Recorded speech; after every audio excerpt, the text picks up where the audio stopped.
to infinity and beyond. This is me. This is how I win. Were you rushing or were you dragging? Answer! You're a wizard, Harry.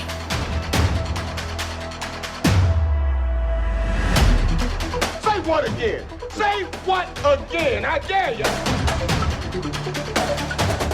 No, I am your father.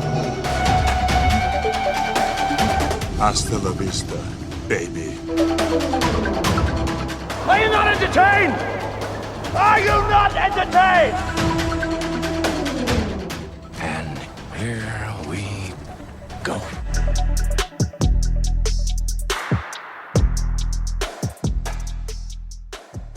Hello, everyone. Welcome back inside the film room. Zach Goins here with Johnny Sobchak for another great episode, because today we're talking about a delightfully surprising movie.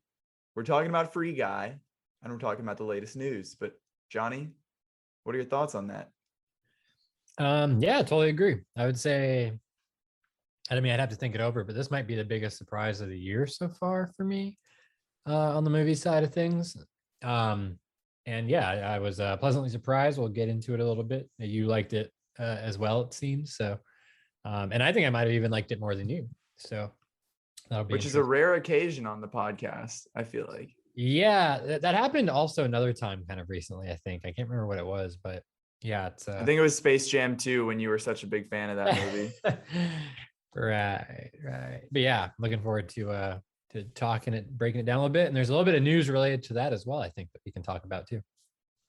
Oh yeah, definitely a little ironic news, we'll say there. But as always, before any of that happens, what's been going on? It's been a week since our last episode. Johnny, has anything thrilling occurred in your life, whether it's real life or cinema/television viewing? No, not really that I can recall. I feel like my days are really blurring together for whatever reason. That's the workforce for you, buddy. Yeah, that's it's really doing it to me, I would say. But I've seen, I think since the last time when we did our last episode last week, I've seen Suicide Squad again, watched on HBO Max for the first time. Still awesome, still love it, still amazing. That's your third viewing of it, right? Yeah, it is. Yep. First time a movie all year, a new movie that I've watched it 3 times. So says a lot. And then of course, Free Guy, went to the theater for that, saw it in IMAX, fun experience. Crowd was really into it, which is always great. And then I also checked out my new Scott Pilgrim versus the World 4K Ultra HD Blu-ray. I'd seen it, of course, many times. I saw it back in theaters twice, so don't blame it bombing on me. And then my girlfriend had already seen it as well, and my sister, but her fiance had not seen it. So they were like, "Oh man, we should watch that." So we did, and it looked beautiful. I definitely recommend checking that 4K Blu-ray out if you are a fan of the movie or haven't seen it yet. Highly recommend. Looks great, sounds amazing. So it's been a little bit here and there, but nothing too wild. Sounds delightful. I may be shocking to you, but I have not seen Scott Pilgrim. So I know I was actually listening to The Ringer. They were doing the Rewatchables episode about Superbad this past, maybe last week or the week before. But I was just listening to it a couple of days ago, and they were obviously making references to that when they were talking about Michael Cera. So I know it's one that I definitely need to get around to checking out. Yeah, it's probably his best performance, out of what I've seen, at least.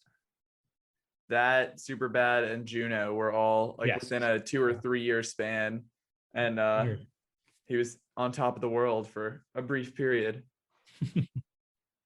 But on my front, nothing too crazy either. We are still covering Fantasia Fest, the genre film festival that is stationed out of Canada, but it's of course virtual this year. They're doing some in-person stuff in, I believe, Montreal. And some virtual. So we are obviously not a across the border up north, but instead just catching some virtual screenings. So I was able to watch, I've only seen one so far, which was called Baby Money, and reviewed that on the site if you would like to check out a full review. But it was very interesting. It's similar to the little log line here. When a home invasion turns into a bloody shootout, a pair of ragtag fugitives take refuge in the house of a single mother as they wait on their fiery and very pregnant getaway driver to hatch an escape plan in time for a major payday. So went into it with tempered expectations, because this is what, like, this festival, I feel like for someone, I'm not as, explorative. Is that a word? Yeah. I'm not like as Exploratory. willing to venture, exploratory, not like as willing to like venture out into like, it's not like they're like experimental films, but it's just like not so much mainstream. Yeah. So like there have been like the Suicide Squad played here, because James Gunn like has a long history with Fantasia Festival, but most of these I would say are either like international or just like smaller budget indie films, and so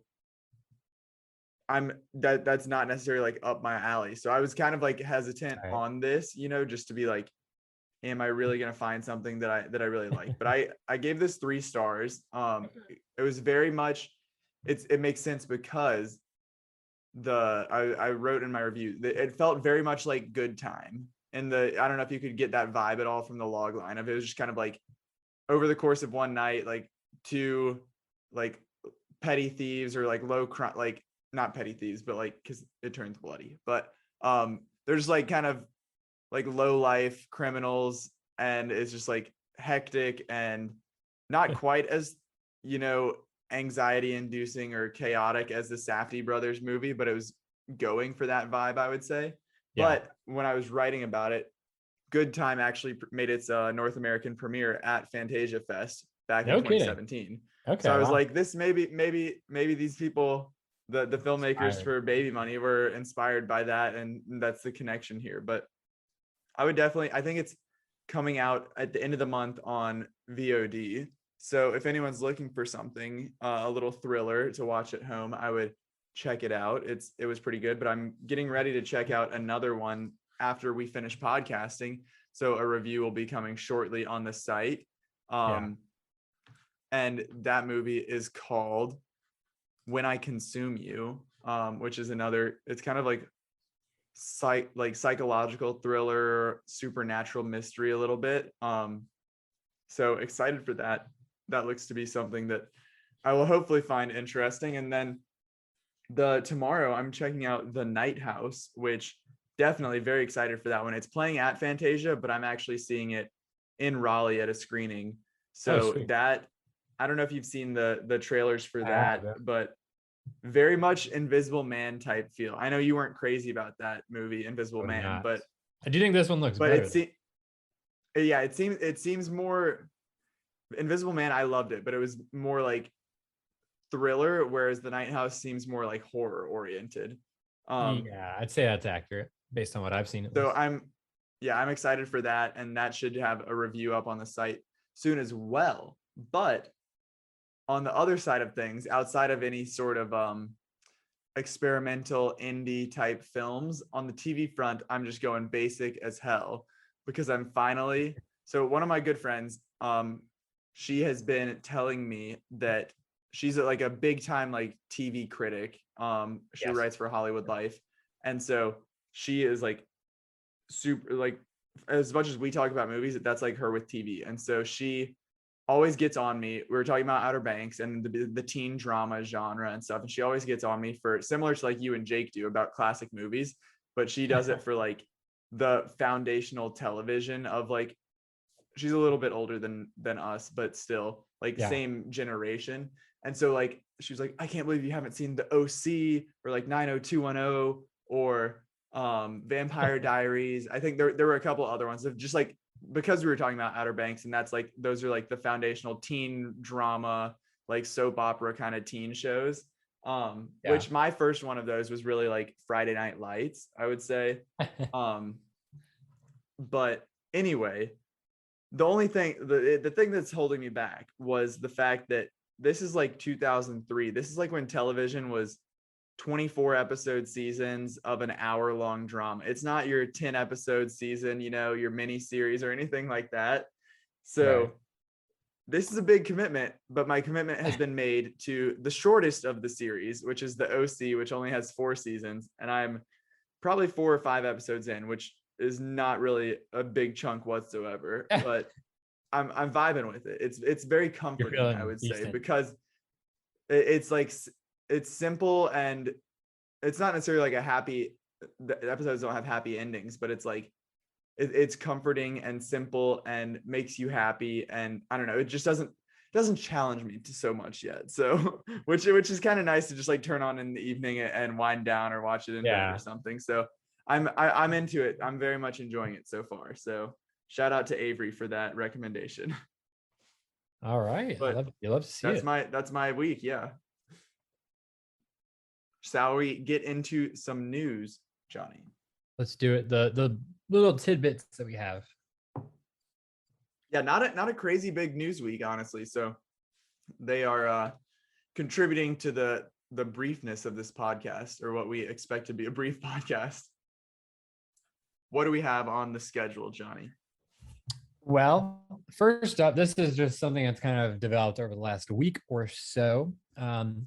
And that is the cast of Wes Anderson's next film, which, of course, French Dispatch, which had been much anticipated and got delayed many a time due to COVID, finally premiered last month at Cannes Film Festival, got some pretty good reviews, and is coming out in October 22nd. But he is already jumping ahead. He must have used the COVID delays to crank out his next script and get that all in order, because they are filming right now in Spain. And until last week, we already knew that some of his regulars were coming back, including Tilda Swinton, Bill Murray, Adrian Brody. I remember the tweets were like, breaking news in a shocking development, Tilda Swinton has signed on. Yeah, very ironic. And of course, a lot of these people were just at Cannes, so we had seen them and we were very familiar with them appearing in his films more than once. And but the big new addition was Tom Hanks, which everyone seemed pretty excited about. I mean, a legendary actor, and he's his first collaboration with Wes Anderson, even if it's a small role, as these things tend to be. But we also got another returning member, Jason Schwartzman, who has been with Wes Anderson since the very beginning with Bottle Rocket and Rushmore. He is coming back, and but the two bigger pieces of news here, one came last week and one came just today, are that Margot Robbie and Scarlett Johansson are back in action. And I mean, two of the biggest actors in the world right now, and they are collabing with Wes Anderson, one of the most famous auteurs. They have never worked together, either of them, and so this is pretty exciting on that front, I would say. Margot Robbie, of course, just coming off the Suicide Squad, so that was kind of a big piece of tie-in news for her. And then Scarlett Johansson, of course, just had this huge tiff with Disney and is fresh out of the MCU and probably looking to do some more creative and interesting work now that she is kind of freed from those restraints of that franchise. And I think that's, I like them both to varying degrees. I mean, Scarlett I think she can be a good performer. I liked her performance in Marriage Story, for example. Another one from years ago, Under the Skin, a sci-fi film that I liked with her. I thought she was decent in. But I think Margot Robbie here is the more exciting casting. I don't know if you feel similarly or not about that. Yeah, I would say, I mean, first off, let's see. I have seen one Wes Anderson movie, so I'm slacking here. I've only seen the Grand Budapest Hotel, but okay, well, you've seen his best one, so right. I remember enjoying it because I watched it when was that? 2014, like when it was on the Oscar run, like leading up to the Oscars. So I know what his style is, and I know his like the type of movies that he makes, and like I've seen clips obviously of like Fantastic Mr. Fox or Moonrise Kingdom or other stuff like that. And I'm excited for French Dispatch, but I don't necessarily, I wouldn't consider myself like a fan, like someone who's keeping up with his work. But I feel like this is the trend with his movies. Like, that there's always, especially right now with French Dispatch, that there's like a laundry list of superstars in it. So obviously getting Margot Robbie and Scarlett Johansson are two super famous actresses right now. So that's obviously going to pique my interest more than I guess some of his, maybe like, again, like I was just saying, some like the more art housey type stuff. But I'm excited. I think I'm with you, Margot. I'm a bigger Margot fan than I am a Scarlett fan, but I like them both. So I'm in. Yeah, I think we're kind of in agreement there. I have seen more of his films than you have, so I have a little bit more reference, of course. I'm looking forward to this. I think that there's, of course, you kind of want to see different people. I think maybe just a little bit. I don't know if I'm alone in that. Yeah, I mean, it's almost like a like Ryan Murphy and American Horror Story. Like, is this just like an anthology series where it's the same actors playing different characters? Right. But and I think to your point though, with me only having seen the one movie, it's not like I wouldn't even have known that without like the articles about it, like that's not something that I would necessarily pick up on. Right. And I will say the one last bit I'll say about this is that Margot Robbie, I do think she's a talented actor, and I have liked her in a number of roles. I mean, of course, she had her big breakout with Wolf of Wall Street, Scorsese. I mean, that was 8 years ago now. And then, of course, Harley Quinn has really been like the focal point, I think, for her over the last few years. I mean, Suicide Squad was 5 years ago now. She was in Birds of Prey early 2020. And then, of course, the Suicide Squad just came out last week, which she was amazing. And I think that was her best performance as Harley Quinn yet. But outside of that, I think she's been kind of struggling with, I don't know if it's just been picking her projects. I don't think some of these I haven't seen, but I know I, Tonya, I thought that film was like fine or pretty good. I wasn't blown away by it like a lot of other people were. She was also, of course, like Peter Rabbit, Terminal, which was kind of like a smaller, more art kind of like thriller film, Mary Queen of Scots, which I know it doesn't have good reviews. It doesn't have good reviews, but I loved the movie Focus with her and Will Smith. That was another one. That was another one that kind of predated Suicide Squad, where they were in that movie together. Bombshell, which kind of was a big nothing. I mean, it had a couple of awards like points to it, but I think between the Suicide Squad, which was like a really great movie, regardless of anything else, between that and then, of course, on her docket, she's filming Babylon with Damien Chazelle right now, which is going to be a massive Oscar contender next year. I'm sure she'll be in the mix for that. Adding this to her schedule. And then, of course, she has the Barbie film with Greta Gerwig in the works as well. And I think that could be a pretty awesome collaboration there. And Greta Gerwig is extremely talented, as we all know. So I think she's looking like she's on the up, and I would love to see her continue to work with, more challenging and interesting filmmakers, outside of just, the Harley stuff and then, a couple smaller movies. Right. Right. I mean, I'm higher. I know, obviously you just mentioned you've seen it 3 times. You're huge on the Suicide Squad, but like I was bigger on Birds of Prey than you. I love her as Harley Quinn. But I'm with you. I think she's I think I'm higher on her in general than you are. I think she's extremely talented. And so anything that kind of just lets her flex a little bit more than just playing this, getting stuck in the same character, I'm all for that. Right. So absolutely. And even someone who's only seen one Wes Anderson movie, he's got a very distinct style that nobody else has. So to see how she fits into that will be interesting as well. Yeah, no doubt. And then we also have some release date carnage, if you will. It's happening again a little bit, hopefully not a lot of it. It remains to be seen with the Delta variant surging, and there's of course been a lot of different protocols and put in place with masks and vaccinations and all these other things, not just in the United States but around the world. There has been some movement on the film front. The primary issue here is with Sony, and their first big move was delaying Venom 2, Venom Let There Be Carnage, was delayed 3 weeks, back to October 15th. So that was something that was reported as, okay, they might delay it just a little bit into October from September, which is where it was originally, slated. Or they could push it potentially even into next year, like January or something like that. It seems like they took the shorter route, of course. It'll be interesting to see how that plays, because of course we know, the first Venom movie, regardless of reviews and all that, was a big hit. It did make a lot of money. Even if it didn't, necessarily connect with critics, or it wasn't, maybe the most, outstanding superhero movie that came out that year. I would say that it did enough, of course, obviously, to warrant a sequel. And now we're getting that, but it is in the mix with like a lot of other movies, which I think will be interesting to see. It has, on the 15th, it is coming out the same weekend as Halloween Kills, which is another, very anticipated film that did, the last entry also did really well with fans and at the box office and with critics.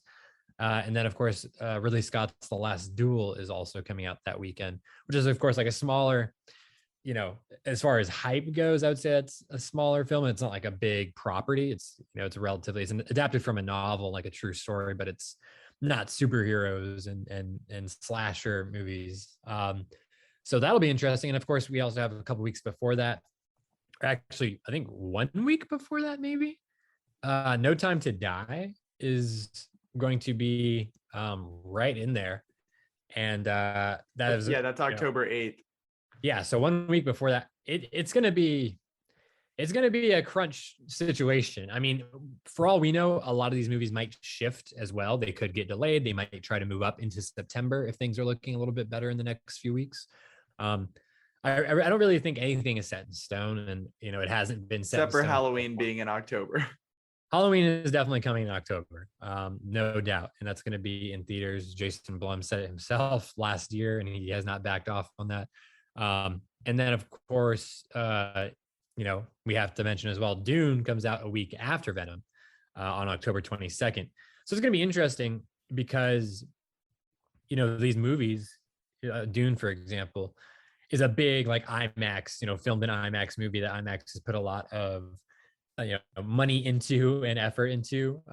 And I would assume in that second weekend for Venom, they're going to lose those IMAX screens. They're going to lose, maybe Dolby auditoriums and things like that, which of course puts a little bit of a dent into their, potential revenue, what they could be making. And again, it's going, toe to toe with Halloween Kills, which is going to be a big movie as well. I've seen a lot of people talking about how they're more excited for that than Venom. I don't know. I think, what do you think of this move? Because for me, it seems like it's a little bit, not saying they jumped the gun necessarily, because, COVID is very much, a fluid situation and is a big deal right now. But they only moved it back like 20 days. And they put themselves in a much more crunched position compared to where they were at in previously. Right. I just don't think that moving it back such a short amount of time is going to benefit it all that much. I don't know. Maybe I'm wrong. I mean, I'm just curious, like, how late can you wait to adjust it? Like, you can't do it like a week before it's supposed to come out. But like you said, I don't think necessarily 3 weeks is going to be make or break in the level of like COVID spread, like, right. It's not like we're waiting 2 months or something and it's like, oh, things could be completely changed by then. I feel like it could be getting better or getting worse or something, but it's not going to be like, I don't know. I just can't imagine that someone in 3 weeks would have their whole life, like their whole perspective changed. Yeah. However, I am looking back on last March when it all started, or I guess 2 Marches ago at this point, and being like, okay, a lot changed in 3 weeks then. But I don't know. I think, like you said, I think this is not necessarily a wise move, just as far as like putting it in the middle of everything, and now it suddenly has so much to compete with versus being like sort of the opening of the gates for what we have talked about previously as being like an extremely stacked October if all things remain. Right. Yeah, so it's gonna be interesting. This isn't a film that I'm looking forward to. I probably won't even see it. I still haven't seen the first one. I don't know. I have not seen the first one. No, I have not seen the first one either. So when you were saying about who would see what, you know, I'm going, I would say Halloween Kills, then The Last Duel, and then this if I were in the theater for all three, you know, if I had to pick an order. Yeah. So okay, interesting. Yeah, I mean, I just know the first one made like absurd amounts of money, like $800 million or something. So it's going to be interesting to see how that levels up. Of course, no one's expecting that kind of money now, and you know, no one's expecting. I don't think anything is a safe bet in this situation. So that'll just be an interesting. I mean, October is going to be crazy, and for all we know, it could change a lot in the next month or two. So just something to keep an eye on. And then lastly, moving on, for a bit of news here, coming off of the kind of Disney drama that was going on, as we mentioned earlier, with ScarJo and Black Widow and the box office receipts versus the streaming deal that broke down. Emma Stone, of course, had her film Cruella. It was in theaters and it was available to stream premium on Premier Access Disney Plus. She's back. She's coming back for a sequel. This was something that had been reported months ago at this point. And you know, it was like the weekend after the movie came out. Exactly. Yeah. So the film saw success. Its budget was around 100 million. It made a couple hundred million worldwide. So it basically broke even there, of course, not accounting for like marketing and all that. But then it also had sales on VOD, as we mentioned. No, those numbers haven't been disclosed yet, so it's not clear how well it did, but it must have done pretty well if they decided to go ahead and continue. And I think in this environment, what we're seeing as well, and this is something that's been pointed out, especially more over the last couple of days, and we'll talk about it more with Free Guy when we get to that. But I think that the box office is not something that executives are really looking at that much right now, like this year in particular, just because it is such a shit show and is so unreliable. I think there's a lot of other elements, everything from, of course, whatever box office receipts you can get helps. And then if you're a streaming film, you know, subscription numbers, you know, streaming numbers, what, you know, how many people are actually turning on the movie and watching it. If it's a VOD, of course, you actually have to pay a dollar amount for it. So that's a whole nother figure that you have to factor in. And then if, you know, if the reviews are good, the fans seem to like it, I think that's something that can get people into it. And Cruella was, by all accounts, pretty well received by critics and fans, audiences. I haven't seen yeah, you saw it and liked it, right? Yeah, I was a big fan, and I remember finishing the movie and being like, yes, I want Cruella too, and then I want the 101 Dalmatians spinoff. And that's right. Like, I like, this is not necessarily groundbreaking, considering, like Johnny said, we basically already talked about what this means when it was first announced, but now it's just the pen to paper, it's official, it's confirmed. And yes, you mentioned the Scarlett Johansson stuff, the potential of Emma Stone adding a suit as well, and basically it sounds like Disney must have sweetened the offer to get her to come back for Cruella 2 to have her reconsider doing that, because I feel like if she were to be bringing a case against the House of Mouse, they might not be as friendly about inviting her back for Cruella 2. But yeah, no, it definitely seems, as you have alluded to, that Emma Stone most likely leveraged the shit out of this negotiation. Apparently she's going to be making 8 figures, you know, up front, and then she's going to also have some percentage of the back end. So she's definitely like, she's rolling in the money on this one, which is you know, I think I don't really have a strong opinion on it. Obviously, the thing that happened with Scarlett was a complete mess, and you know, pretty bad on all involved. So I think people involved with this are going to be a lot happier with how clean this has gone down. And I think, of course, fans at the end of the day, they don't care about the money. They just want to see another one. So now that it's happening, I think they'll be happy, and everyone else will be happy as well. So who knows when we'll see that? I would imagine maybe they'll film it next year. Maybe it'll come out 2023 or 2024 or something like that. And I imagine it'll be only in theaters, but who knows? Who knows what it'll be looking like? Yeah, I feel like that's probably a stipulation in the contract. Getting it I could definitely to see make sure that there's no issues on the back end. But Yeah. I'm excited. All right. Well, it's time to get into the big part of the episode. We're talking Free Guy, and it's gonna be fun. This character in the video game Free City has been turning heads by being the good guy. You love you, blue shirt guy! Watch out for the... They seem nice. Blue shirt guy is the first real artificial intelligence. Whoa! Too high! Too high! His whole world's about to end. Don't you think you'd want a chance to save it? We have to fight for it! We have to fight together! That actually hurt my hand. Free Guy. Rated PG-13. So this movie, Zach? as fun as the movie, because I'm not gonna lie, let's lay the groundwork here. When was this? This is, I don't know off the top of my head, but it was approaching, if not surpassing, the New Mutants level of like release dates, right? Like this is one that was supposed to come out a long time ago, and then it got delayed in the pandemic, and it was also coming from Fox versus Disney. And I feel like you've tweeted about it multiple times, but we saw this trailer for at least 3 years straight, right? I mean, I don't know. It seems like forever. Yeah. So it was originally scheduled for July 3rd, 2020, delayed to December 11th. Then in November 2020, it was just removed completely until further notice. Then it was scheduled for May 21st, 2021.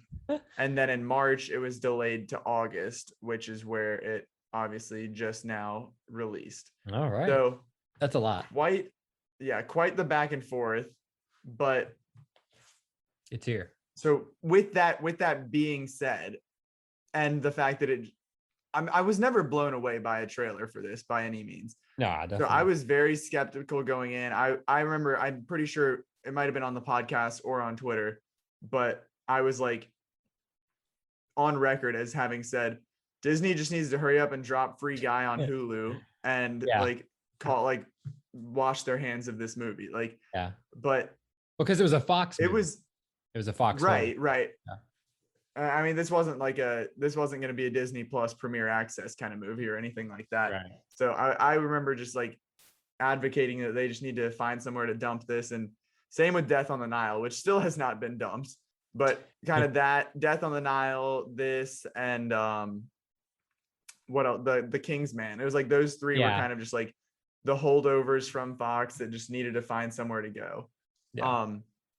But with all that being said, I did not have high expectations for this whatsoever. And then about a week ago, the good reviews started coming out. Yeah, the good reviews were getting some hype surrounding this movie. So I still was skeptical going in. Yeah. But ended up, apart from the first, it took a little bit to get started, but then it was very, very surprising and enjoyable. And I feel like Ryan Reynolds can rub you the wrong way if he's not your guy, but I generally do not like him. Generally, with the exception of Deadpool and like the Deadpool. Proposal, maybe, which is the Proposal was early Ryan Reynolds before he kind of came into. Now it's basically Deadpool is his character in everything, that kind of humor. Well, he just plays himself. That's it. Right. Like and it's he just is like Deadpool. It's the same in everything that he's in. Yeah. So I think I've said it multiple times at this point, but expectations were low and I was pleasantly surprised by this. So any quick thoughts before we lay it all down for the folks, Johnny? Similar sentiments, I guess. Yeah. I did not think anything of the trailers. I was sick of seeing them. I complained and leaned over to my girlfriend every single time they played it when we went to go see a movie. Part of it was Ryan Reynolds because I just do not generally like him. And part of it was that it was such a long process getting to this point. And I never was interested in it. I was never interested in the concept. I didn't think it looked visually interesting. The premise seemed a little bit kind of like an amalgamation of things that we had seen done better other places before.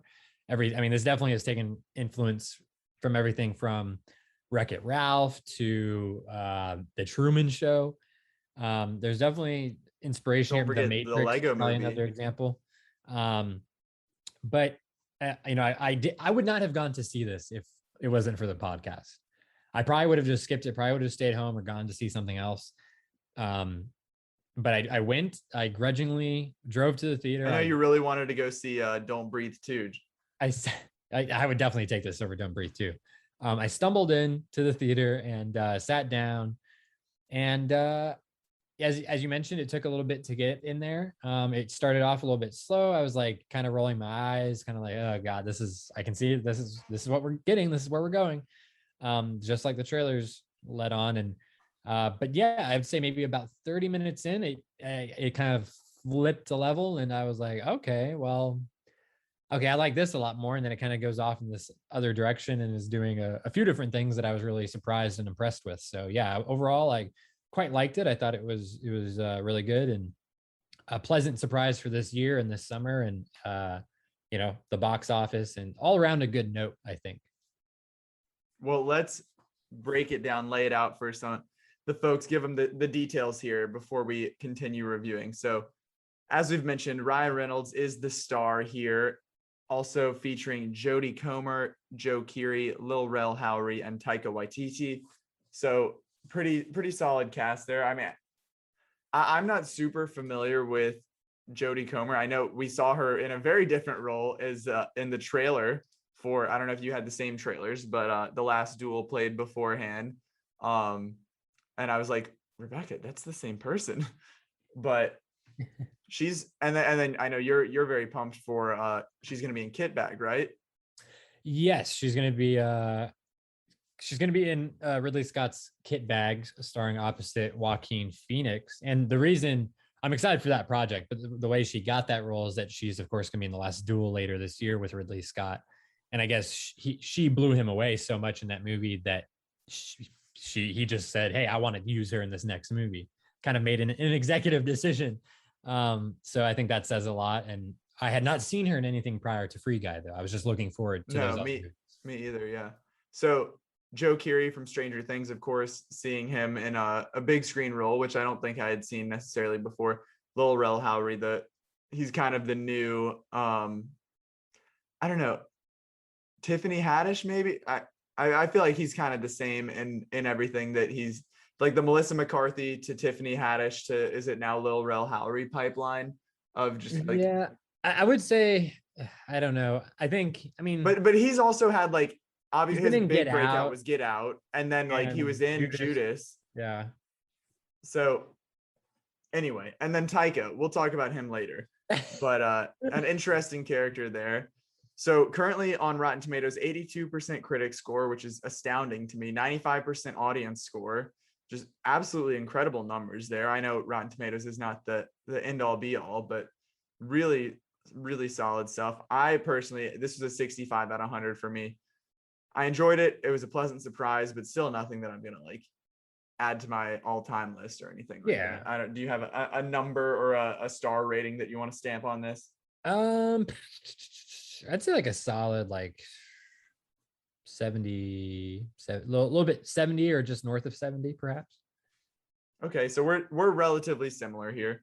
Yeah. So quick laydown of the plot. In Free Guy, a bank teller who discovers he's actually a background player in an open world video game decides to become the hero of his own story, one he rewrites himself. Now in a world where there are no limits, he is determined to be the guy who saves his world his way before it's too late.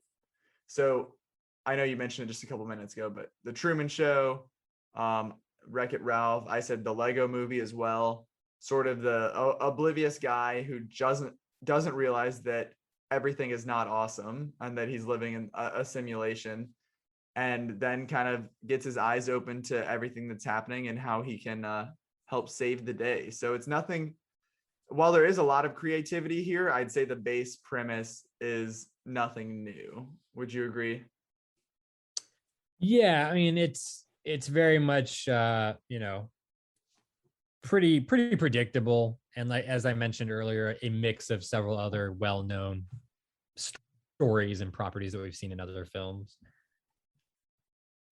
Well, I guess first off, we can talk about, we both have mentioned it in our little teasers, but I was so excited when after the movie, we were both talking about it in the group message. And so I woke up last week, I had like the early shift at work. So I was waking up at like 5 a.m. And so I worked all day and then went to go see this movie on Friday night. And I'm not going to lie, I was like, not asleep. But it was kind of like the heavy blinks, like, wait a minute, am I starting to fall asleep? So at the start of the movie, because it was in a nice a nice Regal, excuse me, I'm a Regal boy now. But big recliner chair, feet were kicked up, and so it was about the 30-minute mark, like you said, and then I was like, okay, wow, this is definitely worth staying up for, and I'm watching this all the way through. So I don't want anybody to get the wrong impression. I never fell asleep, but it was a struggle to stay awake. And then once it got to the point, I was locked in for the rest of the movie. And it turns out, as Johnny said in the group messages we were texting back and forth, this point where he said that it picked up for him was the exact same point for me. So I was like, okay, this is a little validation that it wasn't just me being tired that was making me not necessarily enjoy the first third, but instead that it was a similar feeling for someone who was assumingly fully awake during it all. Yeah.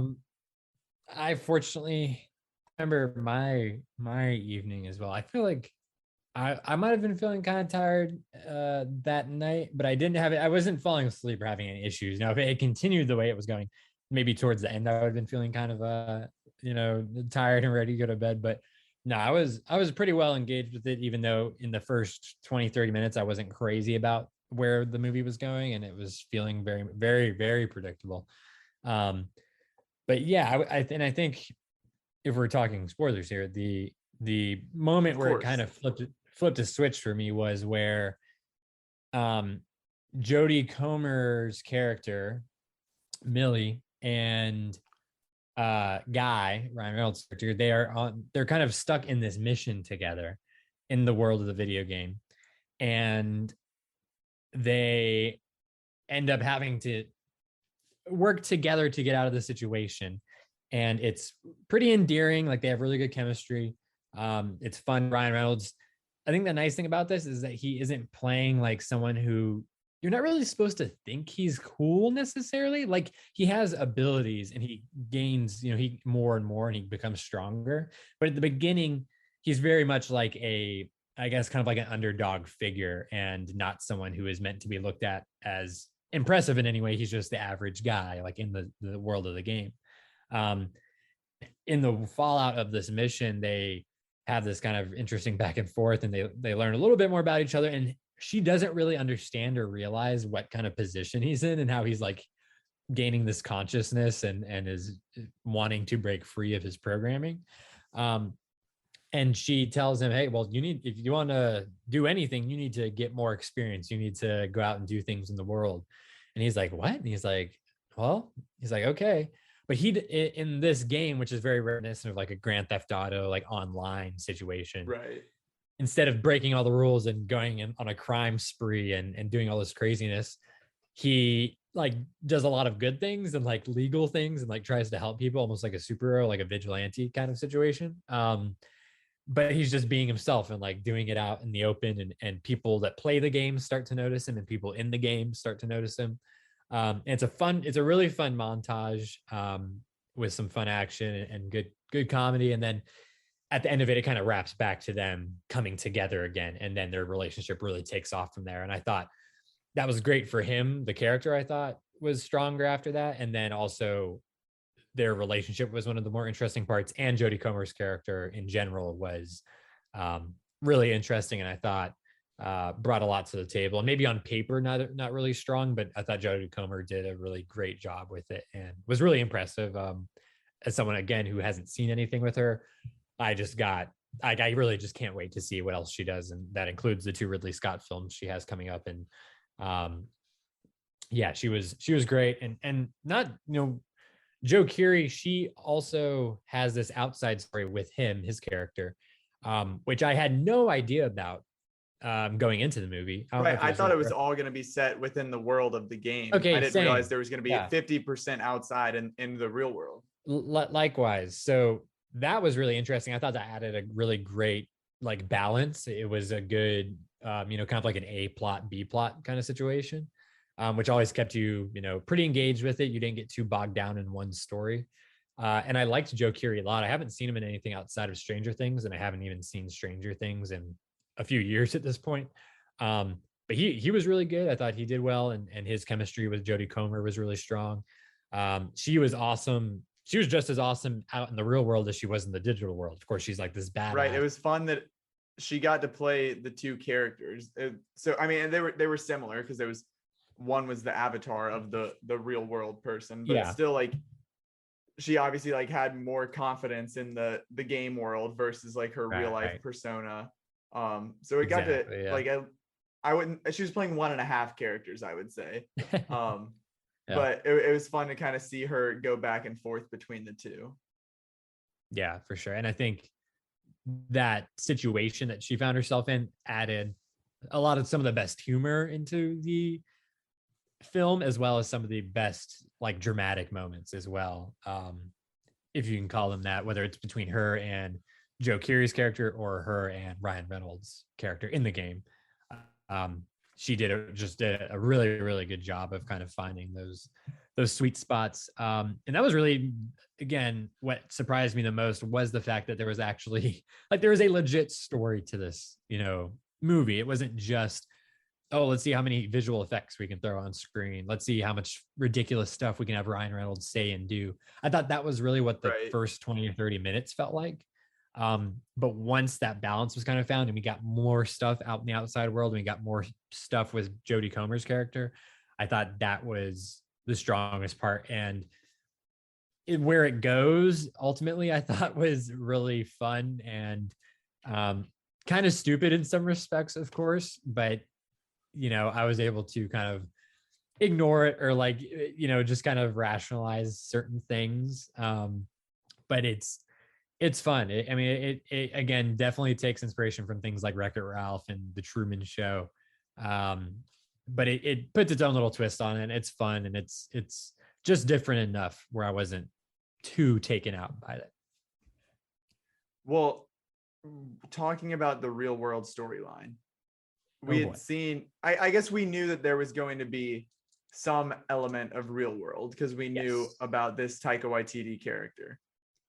But basically the premise of the whole movie, I know we gave the general synopsis from Rotten Tomatoes at the top, but so the Jodie Comer's character and Joe Keery's character are real world programmers, and their code for this game was stolen by Taika Waititi, who's like a game developer, and they basically discover that their code works, and that is the reason why this avatar guy is actually an artificial intelligence, and he's sentient and he's developing as a person rather than just like following the script, don't have a good day, have a great day, but he's actually like becoming someone and feeling things.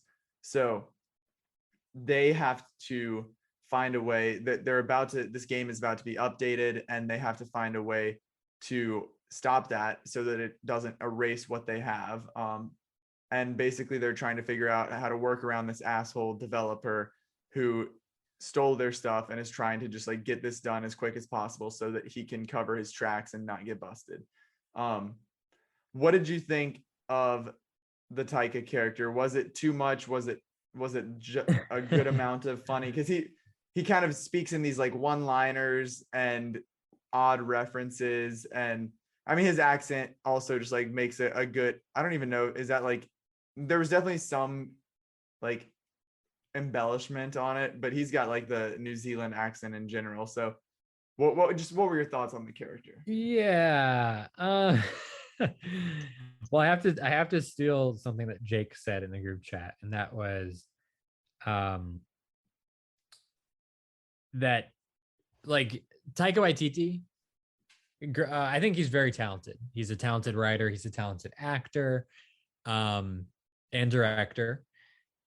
I just think that like this role definitely felt like it was trying so hard to be like a Jim Carrey-esque figure, as you mentioned, with like the one-liners and the weird references and just like the gestures, and it didn't really work. Like it felt very like over the top to like an absurd degree, like even for this movie. It was just so cartoony and so like between the dialogue and his delivery, and it was like nails on a chalkboard to an extent. Like at a certain point I was just like, okay, we have to get away from this like scene, like please like move on to the next thing. Like no one wants to watch Taika, whether he's delivering the lines straight from the script and like putting his own little fun pronunciations on it and kind of like emphasizing certain things, or if he's like just off the chain like ad-libbing. I was like, this is just like way not working for me. And I thought that was definitely the weakest aspect of the film.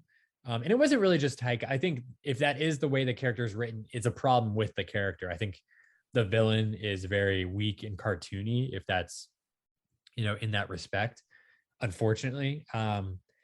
Again, you don't need a Darth Vader or a Hannibal Lecter for this movie, but just something a little bit more in line. I thought like, Ready Player One is another movie you could compare this to, I think. And I liked Ben Mendelsohn's performance in that movie as the villain. Like he was a scumbag, like corporate suit, and he was like just the right amount of like kind of scummy and serious, but also kind of like making some funny lines. It was, I think we needed something more like that in this. Now, I don't know if you felt the same exact way or if you kind of liked things more than I did.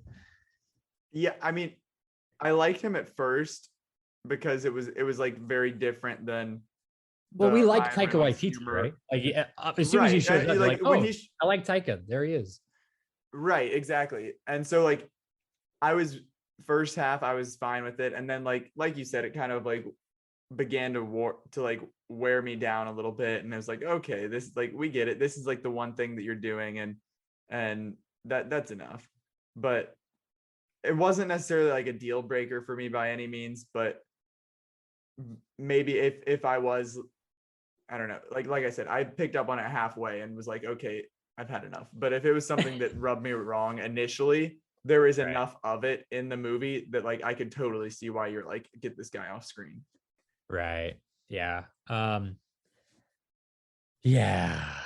It's a kind of like a minor thing in the grand scheme of the movie. I feel like he could have been even more on screen potentially, but they kind of I think it's really like the corporation that is the villain in a way. So he's just the face of it. But I still think the conflict worked. I think it was a pretty easy and simple setup with regards to the sequel coming out, the original code being, erased, and the original game kind of being erased upon release, and him just not caring and wanting to hide the evidence, of course, and willing to screw over his employees, his customers, all of that.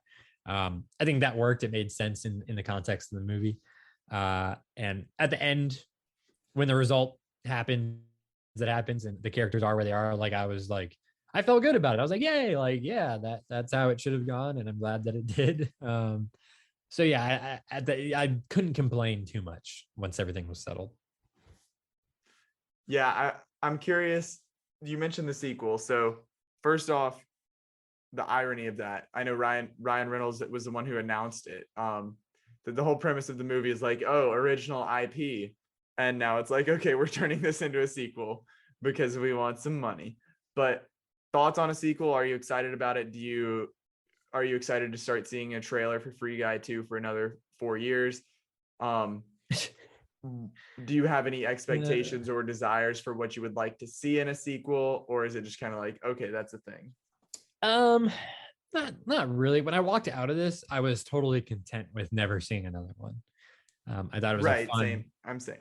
Yeah, I thought it was a fun standalone story with an original quote unquote premise, not based on any other IP straight up. which of course is even though there are a couple Easter eggs. I did enjoy the Easter eggs in the finale.